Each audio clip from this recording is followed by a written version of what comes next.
How do you know what you know? And how do you know that what you know is reliable? In the first of this three-part series, I was talking about pratyaksha. In the Yoga Sutras, it said that pratyaksha, or direct experience, is the best way of learning and the most reliable way of knowing. As an example, who would you rather learn from? Somebody who's read all the books, or somebody who's had the experience that you are currently having?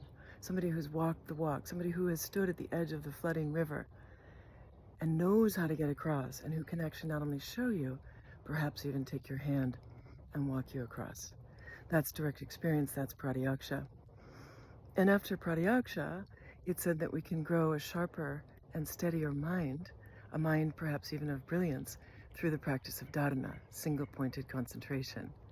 Through single-pointed concentration, we have gathered all the knowledge of the world, right? And we can think in terms of Ayurveda that we can know nature. How did the sages come to know Ayurveda? How did they know the wisdom of nature? How did they know it in such detail and so comprehensively? It's through dharana, because it said that anything that you give your fullest and most single-pointed attention to will eventually reveal itself to you. It's beautiful, isn't it? It's about loving presence. And today I'd like to talk to you about Svadhyaya, really the next step.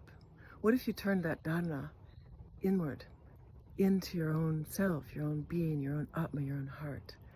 What if you applied a sort of dharana, a single-pointed concentration, or even just a loving awareness, a steady, continuous flow of loving awareness on yourself? Svadhyaya, Svadhyaya. DH is in the middle of that word, just as DH begins the word dharana. It means to contemplate, to consider deeply, to watch, to observe. Not to make conclusions so much, but to think about things, to notice how they go, to see the patterns, to continue to look, to see how it turns and how it evolves, how it moves. Really to study a thing. And what would it be to study yourself? Not just your mind, but your deeper longings, yearnings, impulses. What would it be to know yourself truly? So with dharana, we can come to know nature through our single-pointed concentration. Through Svadhyaya, we can come to know our true nature.